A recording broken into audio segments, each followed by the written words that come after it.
ॐ सदाशिवसमारम्भां शङ्कराचार्यमध्यमाम् अस्मदाचार्यपर्यन्तां वन्दे गुरुपरम्पराम् ॐ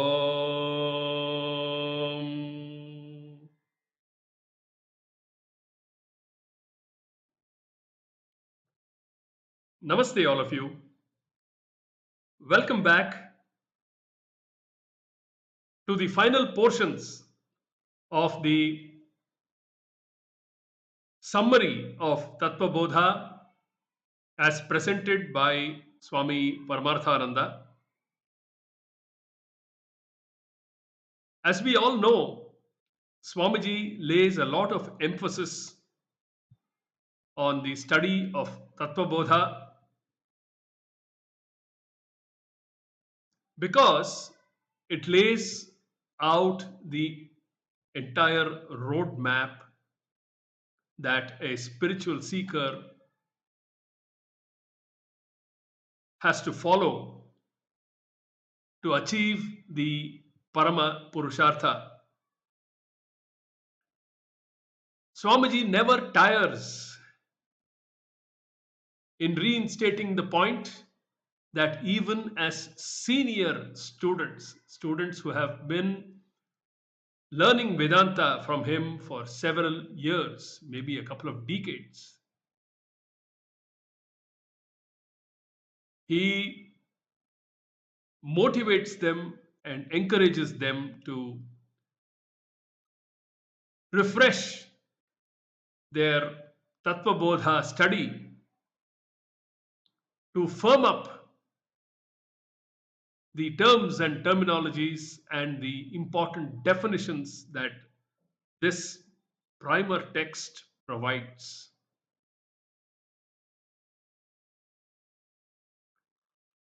We are in the most important section of not only Tattvabodha but also of all the Vedantic teachings, which is Jivatma Paramatma Aikyam. The word Aikyam means oneness, singularity.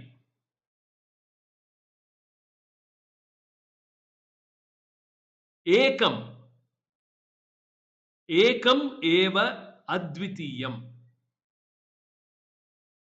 The essential oneness of Jivatma and Paramatma is Brahmatma.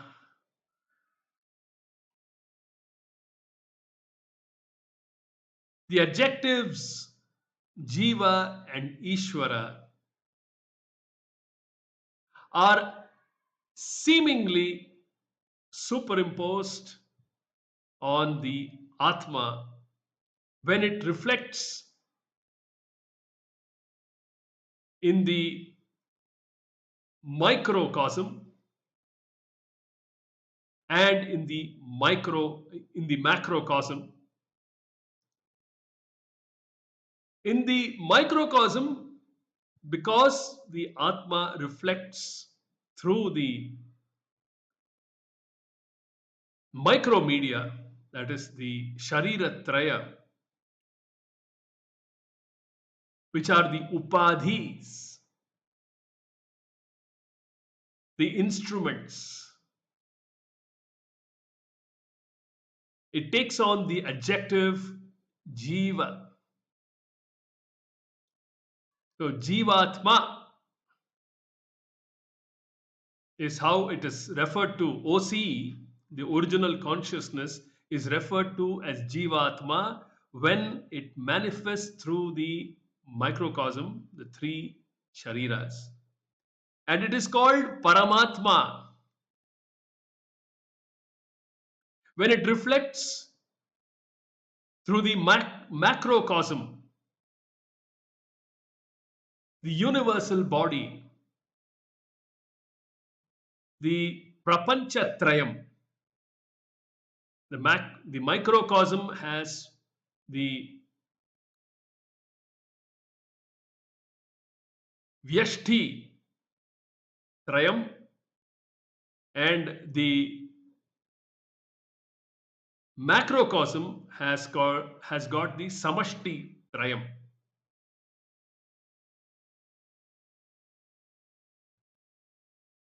The Atma is only one. But because it is associated, seemingly associated with each of these upadhis at both the micro and the macro levels, the attributes of the upadhis, we must carefully understand this. The attributes of the upadhis, because of the seeming nearness of the Atma to the Upadhis, the attributes, the gunas, the characteristics of the Upadhis get thrown upon the Atma as it were. Eva is the crucial word.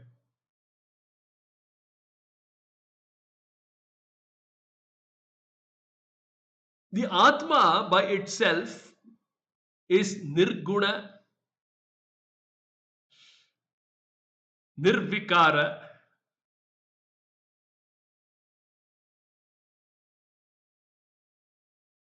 abhautika,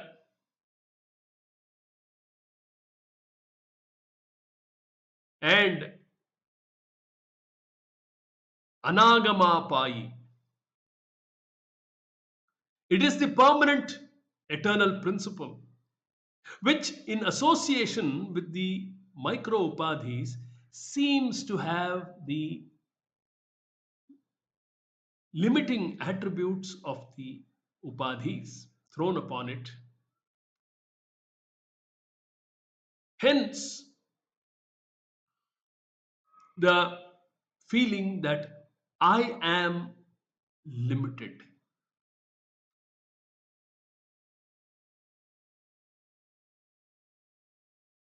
The Maya factor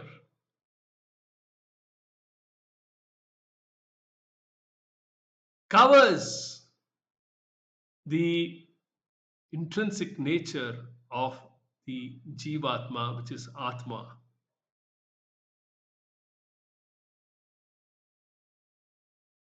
Hence,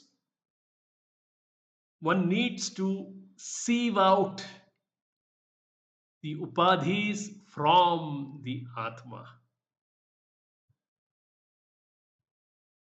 Which is why the faculty of Viveka, needs to be sharp and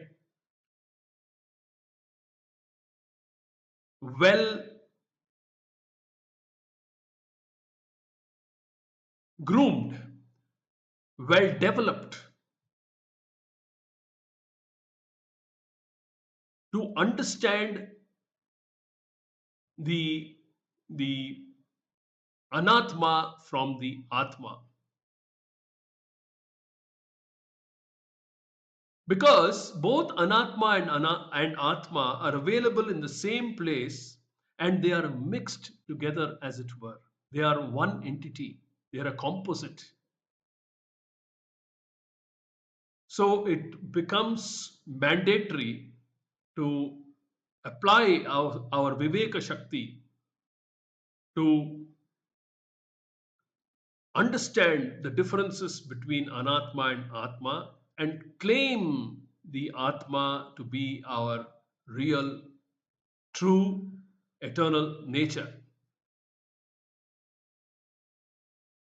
This needs to be necessarily done by the jiva, the spiritual seeker, because of the play of Maya. Mama Maya Duratyaya. Krishna says, Mameva ye prapadyante mayam etan tarantite. This is the lot of the Jiva. Whereas Ishvara is never affected by Maya. He never, therefore, loses sight of his intrinsic nature. Ishvara is never a samsari. Although the OC, when reflected through the Prapancha Traya Upadhis, becomes Paramatma, this Paramatma always has Maya under his control. Maya can never throw her veil over Ishvara.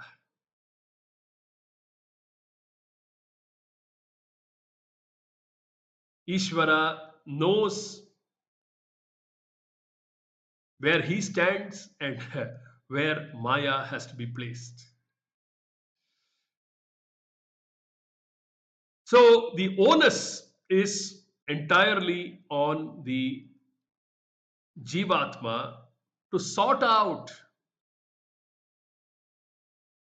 the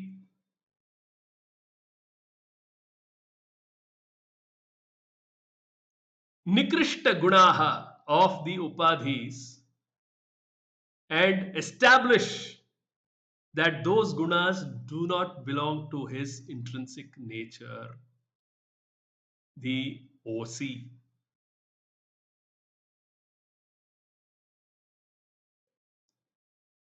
The mistake that is committed is when the jiva thinks there are many atmas. The many atma delusion happens because the all pervading consciousness OC reflects through many upadhis, the upadhis belonging to many jivas. And therefore, there is a reflection that is created in each of these upadhis, which is called the RC, reflected consciousness. There are many reflected consciousnesses. Just like there are many reflections of the sun, SUN. There is only one sun that is shining above, but when that sun reflects through various media, there are many reflections of the same one sun that are seen.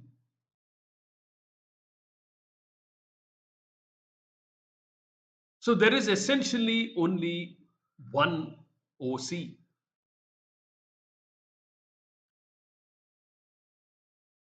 So this is what the Upanishads, the Bhagavad Gita, and all our acharyas are trying to sort out.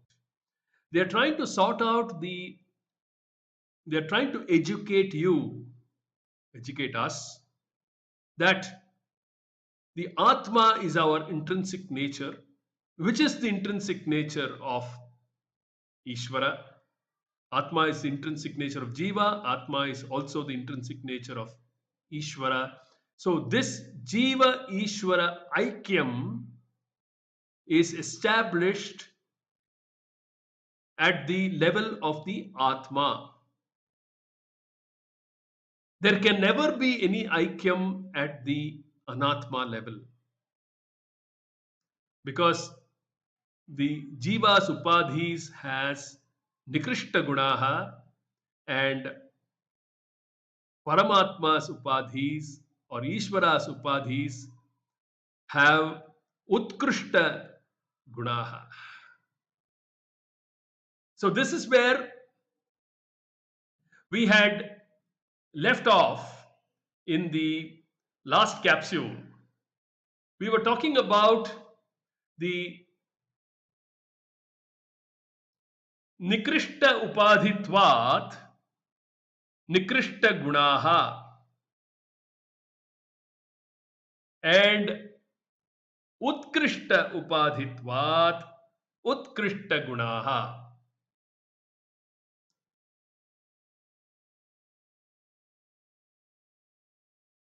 Thus, Jiva and Ishvara are both RC. Jiva and Ishvara are both RC. Reflected consciousness of the Jiva through Nikrishta Upadhi and reflected consciousness Ishvara through Utkrishta Upadhi.